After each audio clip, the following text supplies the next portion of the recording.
Pernah nggak sih lo ngerasa rumah sendiri tuh kayak neraka kecil? Kayak lo masuk rumah, tapi malah pengen keluar lagi. Itu yang gue rasain. Kenalin, gue Sarah. Umur gue baru menuju 18 tahun. Dan gue dari Kalimantan. Gue anak tengah dari 3 bersaudara. Adik kakak gue cewek. Tapi gue anak paling invisible di rumah ini. Saking invisible-nya, angin lewat aja nggak berasa bagi gue.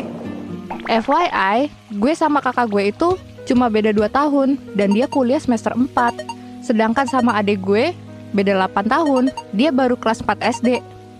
Walaupun gue berasa nggak dianggap, tapi gue termasuk rajin anaknya. Bantuin mama bersih-bersih rumah, tanpa perlu disuruh-suruh dari kecil. Karena gue tipikal orang yang kalau bisa dikerjain, ya dikerjain aja sekarang, tanpa nunggu mama harus ngomel lagi. Gue juga anaknya nggak berani sama ortu, jadi kalau diomelin, pasti gue diem aja, nggak pernah ngebantah. Beda banget sama kakak gue.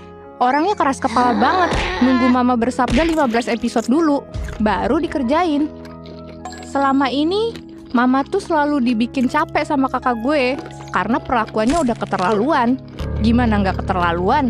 Mama suka dibikin nangis sama dia, gara-gara sering ngelawan dan ngebantah. Kalau ngomong sama mama papa, pakai nada sol, saking tingginya. Dia itu kayak bayangan gelap di rumah ini.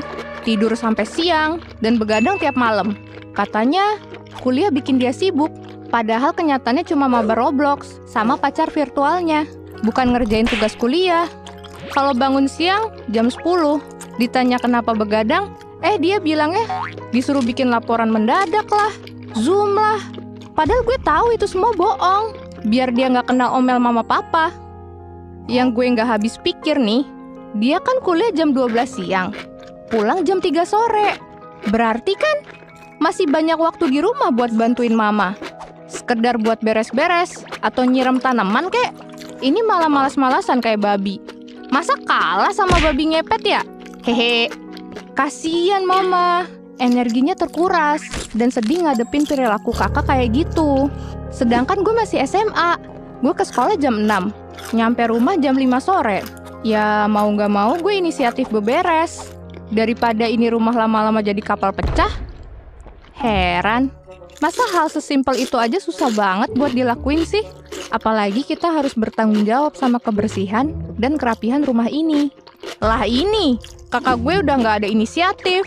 Kalau diingetin malah galakan dia. Bener-bener dia tuh benalu banget. Gimana enggak? Dan puncaknya terjadi beberapa bulan lalu.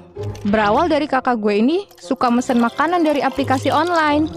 Mana semua makanan yang dia pesen mahal-mahal. Dan banyak pula. Bisa buat se-RT.